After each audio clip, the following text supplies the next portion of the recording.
우리가 선순환이라는 단어도 있지만 악순환이라는 단어도 있습니다. 악한 일에 의해서 더 악한 일이 순차적으로 발생하는 현상을 이야기하죠. 뭐 악한 일 포함해서 나쁜 일 아니면 안 좋은 일들도 계속해서 이어지는 것을 악의 순순환이라고 이야기합니다. 그렇다면 반대로 선의 선순환이라 이렇게 이야기한다면 선한 일에 대해서 선한 일이 나오고 또 그 결과에 따라서 또 선한 일이 나오는 것. 그래서 계속해서 선한 결과가 증폭되는 것을 선순환이라고 이야기합니다. 오늘 본문에 속해 있는 열왕기 상하 이 책은 악순환이 지배하는 사람의 나라 그리고 또 선순환이 지속되는 하나님의 나라를 굉장히 극명하게 대조적으로 보여주는 대표적인 성경이라고 볼 수 있는데 오늘 보게 된 본문 바로 앞에서는 어떤 내용이냐면 모압에서 전쟁이 일어납니다. 그리고 전쟁에서 어떠한 일이 벌어질까요? 배신과 갈등, 살인, 기근, 그리고 사람의 우상 숭배의 제물로 자신의 아들을 드리는 등 여러 가지 하나님께서 바라시지 않는 그런 악한 모습을 사람의 나라, 사람이 마음대로 움직이려고 하는 나라에서 보여주고 있습니다. 문제는 이게 끝이 아니라는 것입니다.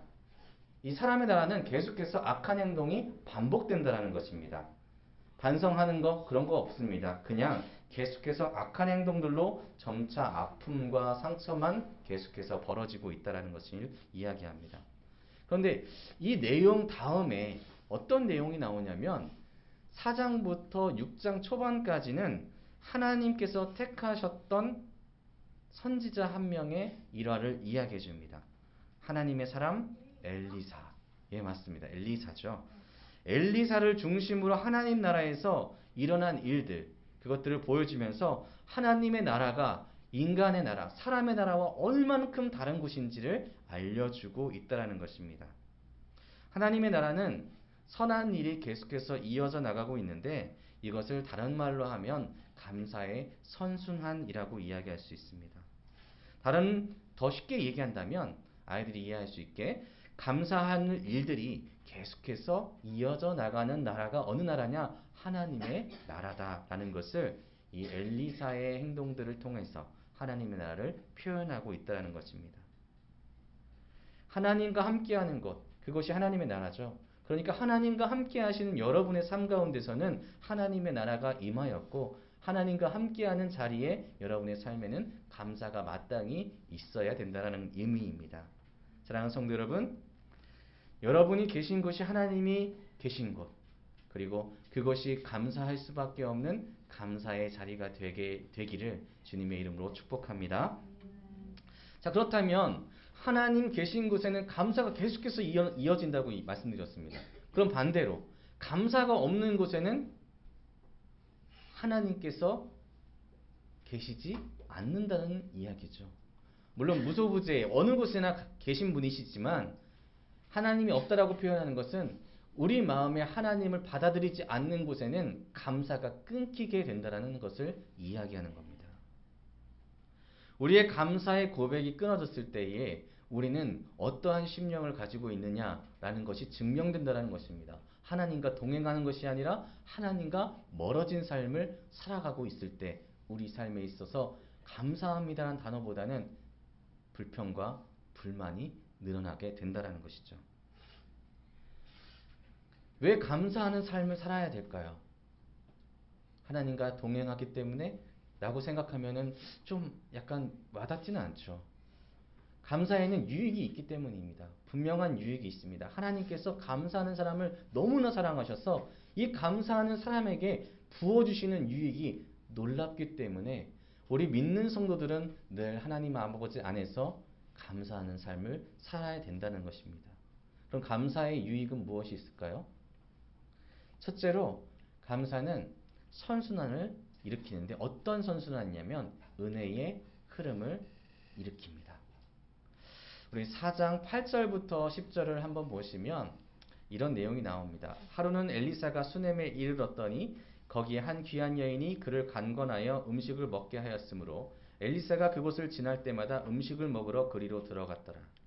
여인이 그의 남편에게 이르되 항상 우리를 지나가는 이 사람은 하나님의 거룩한 사람인 줄을 내가 아노니 청하건대 우리가 그를 위하여 작은 방 하나를 담위에 만들고 침상과 책상과 의자와 촛대를 두사이다. 그가 우리에게 이르면 거기에 머물리이다 하였더라. 아멘. 엘리사가 수넴에서 한 지위가 높은 여인을 만납니다. 그리고 식사 대접을 받죠. 그런데 한 번이 아닙니다. 지나갈 때마다, 방문할 때마다 받습니다. 더해서 이 여인이 이제 남편에게까지 이야기하는 겁니다. 우리 지금 이 사람이 어떤 사람이냐면 하나님의 거룩한 사람입니다. 그러니 우리가 무엇을 할까요? 방 하나를 만들어서 그가 이곳에 거할 수 있게, 지나갈 때마다 거할 수 있게 방 하나를 만듭시다 라고 이야기를 합니다.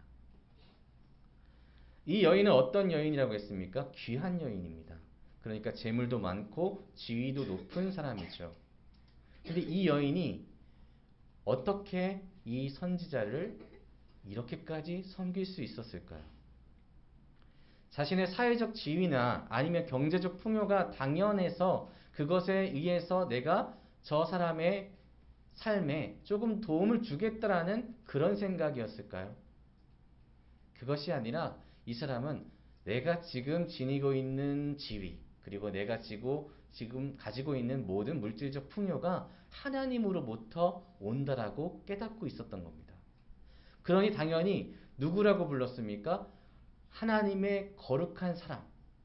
엘리사를 하나님의 거룩한 사람이라고 했습니다. 그러니 당연히 하나님의 사람을 섬겨야지요. 이런 마음을 가질 수 있었던 겁니다. 이 마음이 증명되는 것이 어느 곳에 나오냐면 13절에 나오는데 오늘 본문인 8절부터 37절까지라고 말씀드렸습니다.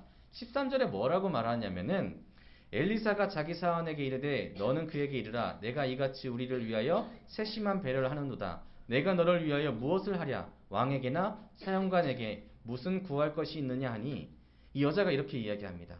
나는 내 백성 중에 거주하나이다 하니라. 아멘. 나는 이스라엘 백성 중에 지금 잘 살고 있기 때문입니다. 나는 잘 살고 있습니다. 근데 이 말은 무슨 의미냐면 나는 하나님의 백성으로 하나님의 택함을 받아 하나님에 의하여서 지금 살아가고 있음에 너무나 만족하고 감사하고 있습니다. 이 뜻입니다. 내가 귀한 여인이기에 감사하는 것이 아니라 하나님이 나와 함께 하시기에 내가 하나님의 백성이기에 내가 지금 이 모든 것들을 하고 있는 것입니다. 라고 이야기하고 있는 것입니다. 여러분 하나님의 백성이기에 감사하고 계신가요? 하나님께서 여러분을 택하셨기에 감사하는 삶을 날마다 살아가고 계십니까? 이것을 생각하다 보면 이 여인에 대해서 이런 궁금증이 생길 수도 있습니다. 이 여인은 귀한 여인이니까 모든 것을 다 갖고 있으니까 지위도 풍족함도 다 갖고 있으니까 당연히 감사하겠지라고 이야기할 수도 있겠지만 이 여인도 뭔가 커다란 슬픔이 있었습니다. 14절을 보시면 이 여인은 아들이 없고 그 남편은 늙었나이다 라는 말씀이 나옵니다. 근데 이 당시에 여자가 아이가 없다라는 것은 굉장한 질책을 받고 또 비난을 받고 죄라고 여겼던 때입니다. 남편이 늙을 때까지 이 여인의 집에는 아이가 없었다는 겁니다. 이 여인은 뭔가 풍족한 모습을 보이고 있지만 아이는 없었습니다. 그것이 굉장히 큰 것이죠. 성경에 나오는 많은 여인들이 자신의 아이 없음을 통해서 아파했습니다. 이 여인 또한 마찬가지입니다. 아브라함의 아내 사라, 또 야곱의 아내 라헬, 그리고 사무엘의 어머니 한나, 또 세례 요한의 어머니 엘리사벳이 슬퍼하는 삶을 살았습니다. 그만큼 아이가 없다는 것은 이 여자들에게는 저주였고 불행한 일이었습니다. 그런데 오늘 말씀에서 이 수넴 여인이 이 아이 없음을 통하여서 불평하였다 이 말은 단 하나도 나오지 않습니다. 오히려 자신의 것들에 만족하고 하나님께서 나를 택하셨다는 그 기준 하에 감사하며 살았다는 것입니다. 이런 하나님의 은혜에 대한 감사는 더 큰 은혜를 불러오게 합니다. 엘리사가 그녀의 아름다운 마음과 또 그 행동에 감동하죠. 근데 엘리사가 감동한 것이 아니라 하나님께서 감동하셨습니다. 그래서 이 여자에게 뭐라고 이야기하냐면 한 해가 지나서 이때쯤에 내가 아들이 있으리라 라고 말씀합니다. 믿을 수 있겠습니까? 이미 나이가 다 찼고 남편도 더 이상 아이를 생산할 수 있는 나이가 아닙니다. 그렇지만 하나님께서 감사로서 하나님께 영광 돌렸던 이 여인에게 행함으로써 하나님께 내 믿음을 증명한 이 여인에게 하나님께서 놀라운 은혜를 더하시는데 지금까지 부어줬던 지위와 모든 풍족함 그거 외에 네가 지금 가장 필요했던 가장 가슴에 뻥 뚫려 있던 것들을 내가 채워주겠다. 은혜를 이어주겠다라고 말씀합니다. 그래서 한 해가 지나 이때쯤에 내가 아들이 있으리라 라고 말씀하죠. 여인은 믿지 않았지만 하나님께서는 행하셨습니다. 아들을 낳았더라. 아멘이시죠? 감사하는 삶에는 이렇게 하나님의 은혜가 그치지 않습니다. 감사하는 삶에는 하나님께서 내 삶의 주인 되시고 내 삶을 이끄신다라는 그 마음 가지고 하나님 내 삶을 이끄심에 감사합니다. 나를 계속해서 이끌어 주십시오. 이 감사하는 삶에는 하나님께서 그냥 두시지 않는다는 이야기입니다. 어떻게든 이 마음 가운데 있던 부족함과 또 삶에 있어서의 하나님께 간구했던 것들을 채워주신다는 것이죠. 사실 제가 목회자가 되기로 작정한 이후에 뭐 재정적인 풍요는 경험한 적이 없죠. 작정한 이후 3년은 선교단체에서 간사 생활을 했고요. 그때 최고 많이 받았던 그 월급이 48만 5천 원이었습니다. 그게 맥시멈이었어요. 그 이상을 주지 않습니다. 그렇게 3년을 살고 그리고 그 이후에 목회자로 사역할 때도 마찬가지입니다. 점점 뭐 재산이 늘어난다 이것이 아니라 오히려 마이너스가 되는 삶이 대부분이었습니다. 하루 12시간 이상씩 일하면서 사역하면서 건강이 나빠지는 시간들도 있습니다. 저희 아이들이 있는데 예찬이 같은 경우에는 4살까지 거의 본 적이 없습니다. 그러니까 한나도 2살까지 가장 이쁠 때를 잘 못 봤습니다. 저와 함께하는 아내는 어땠을까요? 남편이 맨날 교회에 매여 있으니까 독방 육아를 하는 겁니다. 마찬가지로 힘든 시간을 보냈을 거라고 생각합니다. 하지만 하나님께서는 그냥 두시지 않으셨습니다. 어떠한 저와 어떠한 저희 와이프와 어떠한 저희 아이들을 그냥 두시지 않으셨을까요? 감사하는 하나님의 자녀를 그냥 두시지 않았다는 겁니다. 어렵고 힘든데 그 과정들 가운데서도 하나님께서 베푸시는 은혜가 크더라고요. 남들보다 많은 것이 없다라고 느껴질 수 있지만 남들이 받지 못하는 은혜가 하나님께서 주어주시는데 너무나 감사했습니다. 어느 곳에 가든지 가는 교회마다 성도님들이 어찌나 이뻐해 주시든지 물론 제가 좀 이쁘게 생긴 것도 있지만 너무 이쁨을 많이 받는 겁니다. 아이들도 마찬가지로. 그리고 제가 맡은 아이들이 저를 너무 사랑해 줍니다. 뭐 스승으로서 존경받는다라는 그런 말을 들었을 때 잘 만난 거 아니겠습니까? 너무 행복한 거 아니겠습니까? 물질과 재물보다 더 큰 아낌과 섬김을 받았습니다. 남들이 상추를 금추라고 부르고 파를 금파라고 부를 때 저희 집에 금추와 금파는 넘쳐났습니다. 목사 안수 받을 때도 마찬가지죠. 부족했습니다. 이거 어떻게 채우지?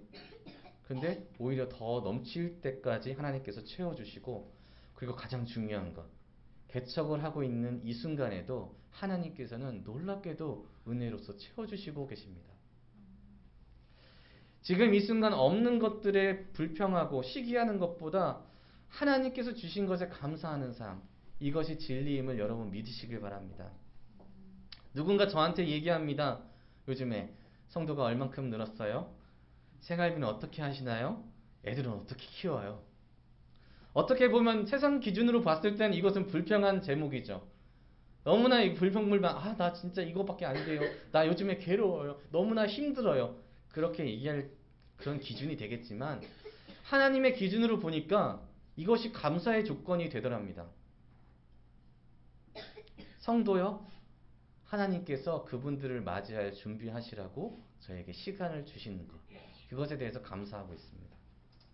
생활비는 사실 아내한테 미안하지만 아내가 일할 수 있고 또 저 또한 일할 수 있는 자리를 마련해 주셔서 우리 성도님들이 생활 전선에서 얼만큼 힘드신지를 체험할 수 있기에 알 수 있기에 또 일하는 곳에서 그분들과 함께 교제를 나눌 수 있기에 감사합니다.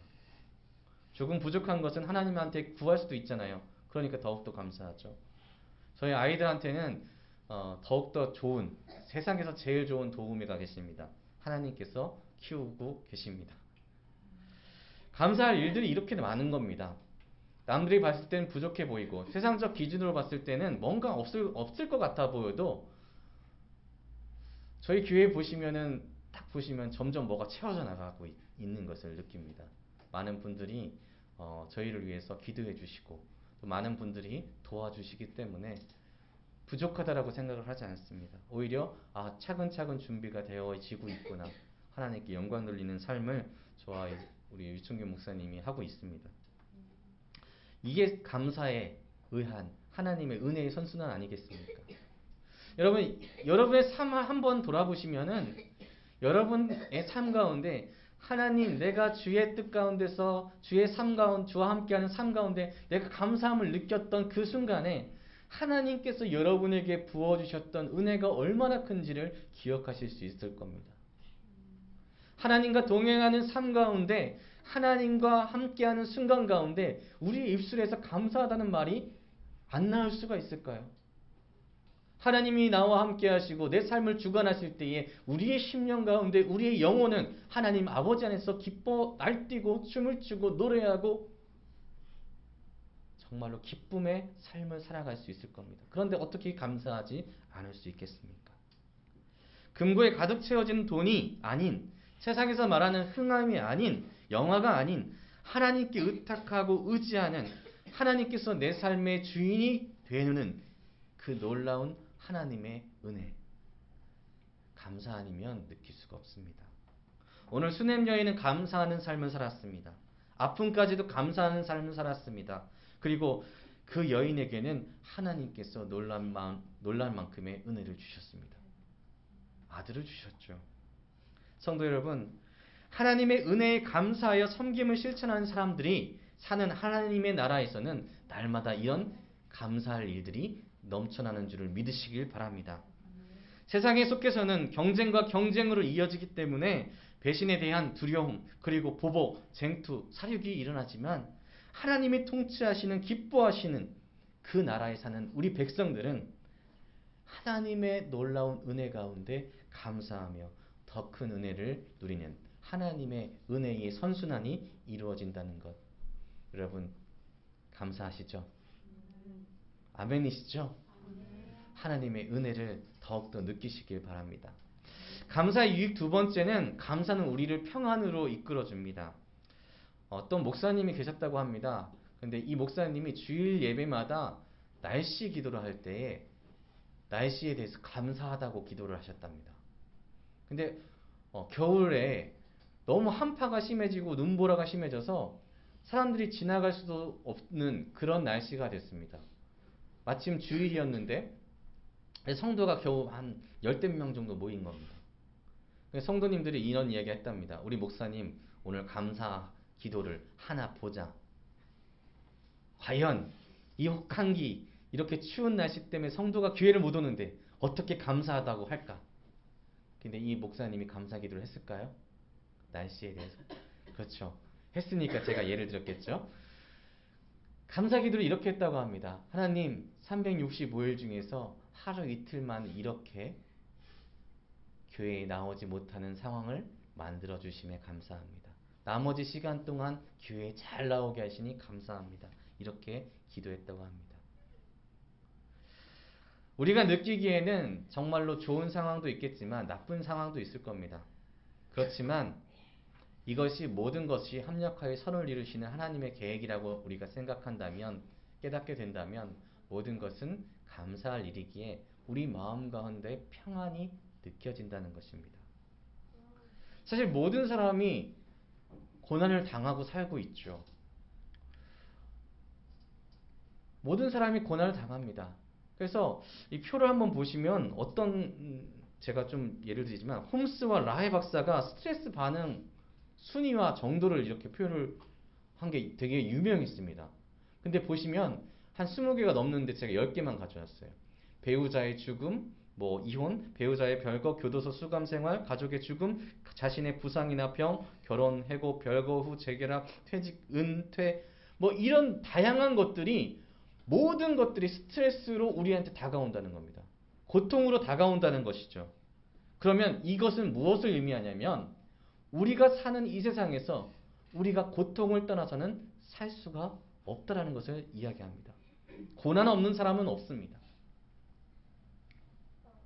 하지만 이 고난 또한 하나님께 감사할 수 있다면 그 마음 가운데 평안을 누릴 수가 있게 된다는 것입니다. 오늘 수넴 여인은 은혜를 받았죠. 그런데 그 다음 내용을 보면 충격적입니다. 맞아요. 아들이 죽었습니다. 늙은 나이에 얻은 아들이 죽었습니다. 18절부터 20절을 함께 보시면 그 아이가 자라며 하루는 추수꾼들에게 나가서 그의 아버지에게 이르렀더니 그의 아버지에게 이르되 내 머리야 내 머리야 하는지라 그의 아버지가 사환에게 말하여 그의 어머니에게로 데려가라 하매 곧 어머니에게로 데려갔더니 낮까지 어머니의 무릎에 앉아 있다가 죽은지라.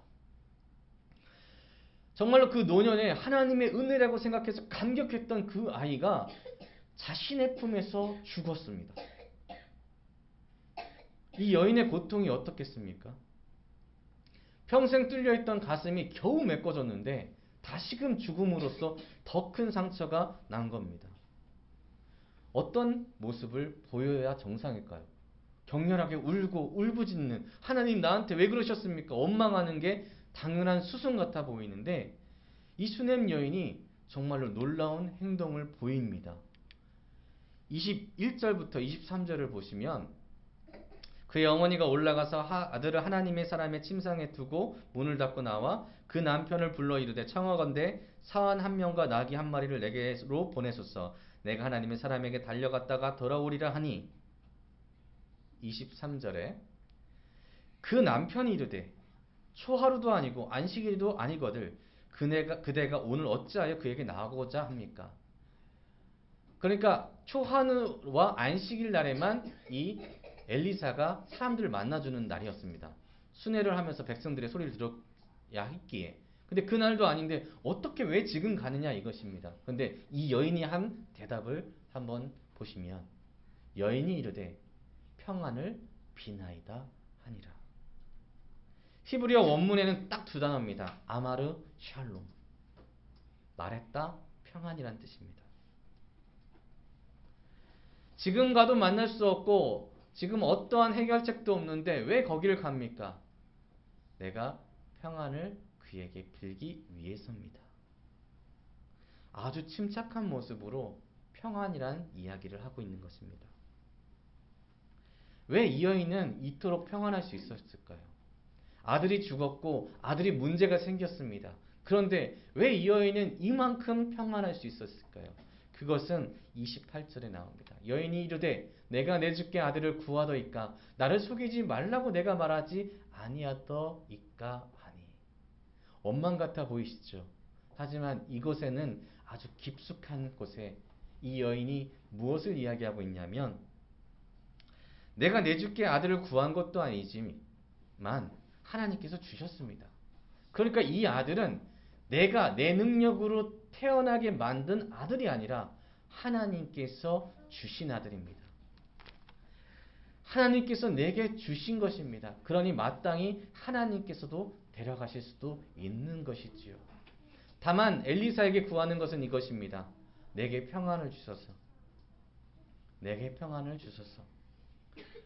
내가 지금 갖고 있는 이 격동적인 것들을 해결할 수 있는 평안을 주셔서 이 평안에는 하나님께 간구하는 것도 있습니다. 아들을 살려주시옵소서. 우리는 이 여인이 얼마나 하나님께 감사하는 마음을 가지고 살았더라면 이렇게 격동적인 감정의 휘몰아침이 있어야 되는 이 상황에도 하나님 주신 이도 하나님이시고 데려가신 이도 하나님이시니 하나님의 뜻대로 도와주시옵소서라고 말할 수 있을까요? 이 여인이 26절에서 게하시를 만납니다. 게하시가 물어봅니다. 평안하냐? 근데 이 여인이 뭐라고 대답합니까? 샬롬, 평안합니다. 어렵고 힘든 상황이었정 먼저 나는 평안합니다입니다. 이것이 우리의 고백이 됐으면 좋겠습니다. 몸이 아플 수도 있습니다. 내 안에 뭔가 문제가 생겼을 수도 있습니다. 내 삶에 어려움이 생겼을 수도 있습니다. 그것이 경제적이든 관계적인 것이든. 그렇지만 그 모든 것 위에 하나님께서 해결해 주실 줄 믿으며 나는 감사합니다. 그렇기 때문에 나는 평안합니다. 이런 놀라운 신앙이 우리에게 있기를 주님의 이름으로 축복합니다. 마지막으로 감사는 우리에게 어떤 것을 보여줄까요? 우리에게 어떤 유익이 있을까요? 감사는 기적을 보게 만들어줍니다. 처음 말씀드린 대로 열왕기서는 사람의 나라와 하나님의 나라가 아주 극명하게 대조적으로 보여지는 책이라고 말씀드렸습니다. 그래서 3장에는 모압 왕 메사가 위기에 처하니까 어떤 행동을 하냐면 자기 아들을 자기가 믿는 신에게 불살라 바쳐버립니다. 자신의 이익을 위해서 악해질 수밖에 없는 나라가 사람의 나라죠. 그러나 하나님의 나라는 어떻습니까? 그와 반대로 죽은 아들도 살리는 나라입니다. 수남 여인에게 어떠한 일이 일어난지 엘리사가 알게 됐습니다. 그런데 누가 급해졌냐면 이 여인이 급한 게 아닙니다. 엘리사가 급해졌습니다. 수남 여인이 평안하니까 오히려 엘리사가 급한 거죠. 그래서 당장 게하시한테 자신의 지팡이를 맡깁니다. 근데 이 장면을 봤을 때에 게하시가 분명 수제자인데 게하시보다는 이 여인이 엘리사의 수제자 같습니다. 아이의 어머니가 이르되 여호와께서 살아계심과 당신의 영혼이 살아계심을 두고 맹세하노니 내가 당신을 떠나지 아니하리이다. 이거 많이 들어보신 말씀이죠. 엘리야한테 엘리사가 했던 말입니다. 이 말을 이 여인이 하고 있습니다. 무슨 얘기일까요? 나는 하나님을 믿고 하나님께서 이루실 일에 대해서 감사로 기다리고 있겠습니다. 나는 당신을 떠나지 않습니다. 그랬더니 엘리사가 급한 겁니다. 자기의 제자였던 게하시를 보낸 이후에 급하게 따라 일어나 여인을 따라가게 됩니다. 이에 일어나 여인을 따라가니라. 31절 32절에는 이 게하시가 지팡이를 올려놨는데 아무런 미동이 없습니다. 아이가. 그러면서 뭐라고 이야기하면 죽었다라고 이야기합니다. 진짜로 이 아이는 죽은 겁니다. 그런데 33절부터 35절 오늘 읽으신 그 말씀 가운데 들어가서는 문을 닫으니 두 사람뿐이라. 엘리사가 여호와께 기도하고 아이 위에 올라 엎드려. 이 다음 내용들은 아까 읽으신 대로 엘리사가 하나님의 말씀을 받고 이 아이에게 어떠한 행동을 합니다. 그랬더니 35절에 아이가 7번 재채기하고 눈을 뜨는지라. 아멘. 이 여인이 감사함으로 하나님을 의뢰하고 의탁하고 평안으로서 하나님께 나아갔을 때에 이 감사의 결과는 무엇이냐면 우리가 상상할 수 없는 놀라운 기적으로 이어진다는 것입니다. 세상에 어떤 기적보다 더 큰 기적은 죽은 사람이 살아나는 것이죠. 그 기적이 자신의 삶이 모든 것들이 하나님의 은혜임을 인정하고 감사로 섬겼던 수넴 여인에게 나타났습니다. 사랑하는 성도 여러분, 이 수넴의 여인 우리에게 이야기하고 있는 것입니다. 하나님께 능치 못할 일은 없습니다. 그 하나님이 여러분과 함께하고 있고 그 하나님이 여러분을 구원하시기 위해 자기 아들을 여러분에게 드렸습니다. 이것보다 큰 은혜가 어디 있을까요? 이것보다 더 큰 감사의 제목이 어디 있을까요? 그러니 늘 감사함으로 하나님께 나아가십시오. 여러분의 삶 가운데 고통과 어려움, 누구에게나 다 있다라고 말씀드렸습니다. 그렇지만 그 문제의 해결이 세상에서부터 오는 것이 아니라 하나님으로부터 온다면 그것이 진정한 문제의 해결책이라는 것입니다. 어떠한 문제가 여러분의 삶 가운데 있습니까? 어떠한 괴로움이 여러분의 마음 가운데 있을까요? 세상의 것으로는 고칠 수 없지만, 완전하게 해결될 수 없지만, 죽은 이도 살아나게 하시는 하나님의 능력이라면 여러분의 모든 문제를 해결해 주실 수 있습니다. 그것이 주의를 통하여서 변화시키는 것이든 자기를 통하여서 자기 자신이 변하는 것이든 하나님의 능력은 그 모든 것들을 완벽하게 이뤄내실 수 있다는 것, 여러분 믿으시면서 이 풍요로운 한가위 가운데 감사함을 실천해 보시는 것은 어떠하실까요? 하나님께서 여러분을 사랑하십니다. 하나님께서 여러분과 함께 하십니다. 그러하기에 감사할 수 있는 우리가 되기를, 그 감사의 은혜를, 감사의 평안을, 감사의 기적을 맛보시는 우리 함께 가는 교회 모든 성도님 되시기를 주님의 이름으로 축복합니다. 기도하겠습니다.